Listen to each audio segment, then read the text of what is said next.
Hi, this is Autumn Garibay, and I'll be showing you a lesson I call Step into Mayan Culture, a study of step pyramids. So this is for grade 5, but you can do it a little lower or higher if you see fit. The objectives are to understand Mayan history and architecture, and to build students' motor skills through tactile modeling, but also to demonstrate the volume of a triangle, or pyramid, that is, because this is a multicultural lesson plan with the Mayan history and architecture, but it's also interdisciplinary. So you're going to get an art project out of this, it's a history lesson, and you can investigate the math behind it. So I'd allow ample time for your students to do this, but I'd predict it'd be 3 lessons of some instruction and some studio time to allow clay to dry, to allow them to assemble their pyramids and all of that jazz. So what should they know going in? For the history, some basic geography. For the art, they'll need to know how to use a ruler and measure. And then for the math, they should know a bit of multiplication, division, and geometry. There are definitely quite a few vocab words you can throw into this, like stele, relief carving, temple, just in the learning about Mayan culture. So what you'll need for this, as you can see, is some air dry clay. I'm using Model Magic, but you can really use anything, Play-Doh, actual clay. You could even turn this into an at-home project and have students use Legos or cardboard, or the material is not particularly specific in this, but I'd also recommend a ruler and maybe a pencil. The ruler so they can measure out 1 inch by 1 inch blocks. This can be rough, as you see. Just anything less than 1.5 inches should probably be okay. And then the pencil is just to add some optional designs if the students have time. So there are also a few variations of this. Each student can make their own step pyramid. They'll make their own blocks, they'll assemble it, or you can, if you have a large class, you can actually have each of the students make as many blocks as they can, and then come together and make a big step pyramid, and get an opportunity to make something big and magnificent like a Mayan step pyramid. So I'm also demonstrating multiple variants of the blocks themselves in the building process. So the most instinctual one is just grab a hunk of clay, kind of form it into a block, use a table or flat surface to flatten the sides. But if you want to make more blocks, be a little more efficient, you can also roll out a whole strand of the clay, and then score it at 1 inch marks and cut it. I just use the ruler because this really should be done safely, and that will make them a little more accurate. You can even set aside amounts of clay for your students if that's something you'd like to do instead. And then you'll have a bit more accurate blocks for your step pyramid, and that will make the rest of the lesson plan work out a little more, because what you're actually going to do, or what you can do after this, again, to make it a math project, is the volume of a pyramid is the length times the width times the height, all divided by 3. So again, maybe the students know this formula from their math class, but they actually get to see it here. So it's going to be approximate, since this is a step pyramid and not a smooth pyramid, but you can also do an additional lesson about Egyptian pyramids, because those are smooth pyramids and will line up a little closer to that formula. But this is a very good approximate. And if you measure the length, width, and height of your pyramid, divide it by 3, it's actually going to be either exactly or fairly close to how many blocks you used. So have the students keep track of how many blocks they used and then have them measure it at the end, and you should get something fairly similar. So that's how you can connect this to what they're learning in math class. How you're going to connect this to what they're learning in history or maybe geography class, just basic social studies classes. Just teach them some Mayan culture along with it. Show them pictures of real step pyramids and tell them some information about it. Here's a sample. Here's what I found on Mayan culture, and I think would be a good introduction again for 5th graders. So, the Mayan Empire was a culture rich with art and knowledge. This is clearly seen in their beautiful temples, which are step pyramids, decorated with stucco art and dates. These dates came from the Mayan calendar, a large round calendar the Mayan people believed was given to them by the gods, along with the gift of writing.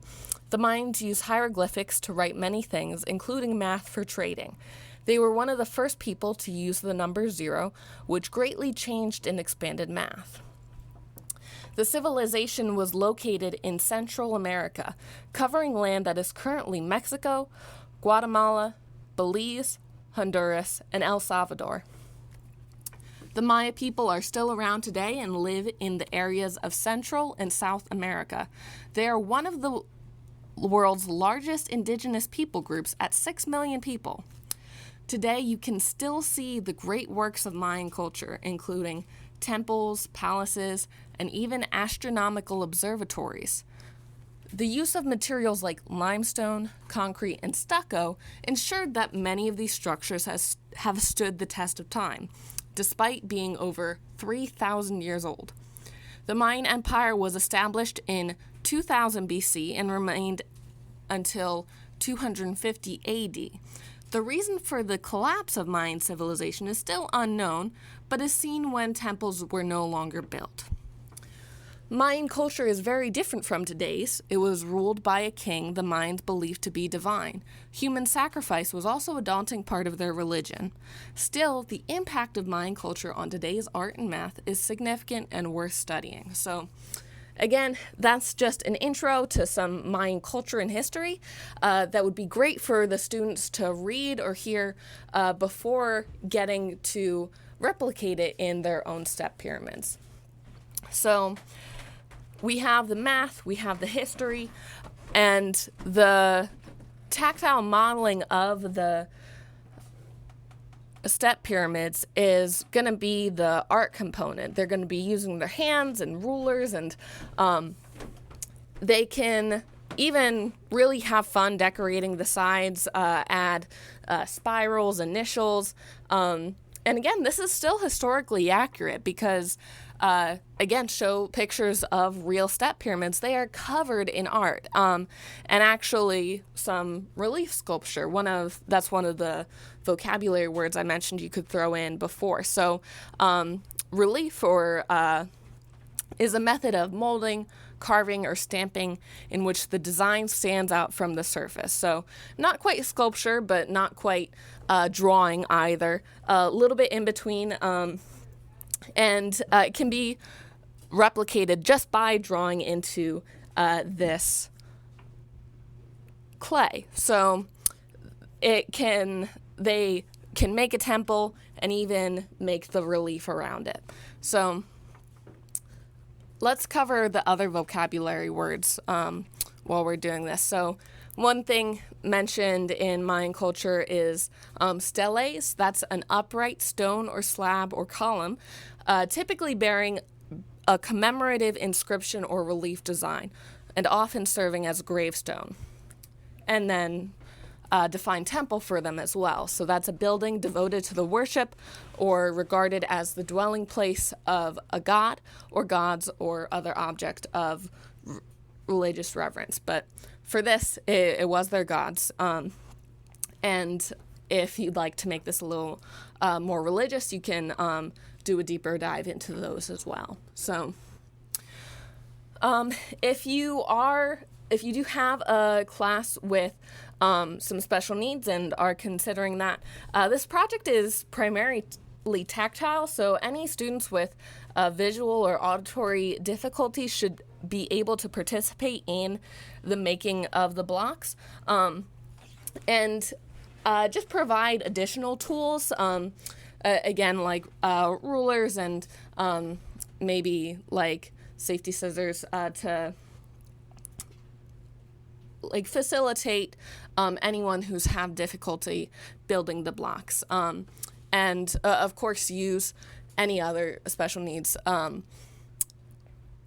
accommodations that you already have set in the classroom to make sure they are learning as best they can. So this covers a lot of different standards, both nationally and state-wise. It is based around the PA art and math standards. I'll actually take a little time to read those as well. So the Pennsylvania math standards, one is to apply concepts of volumes to solve problems and relate volume to multiplication and division.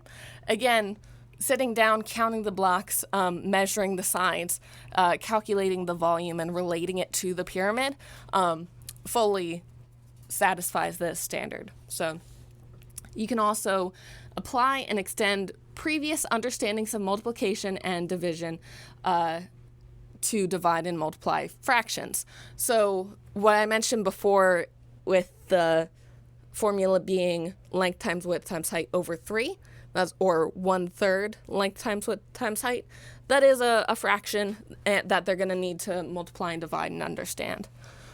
So now the art standards, they need to recognize, know, use, and demonstrate a variety of appropriate art elements and principles to produce, review, and revise original works in the arts.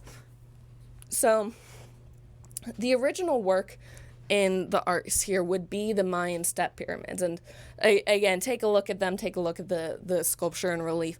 They're truly works of art.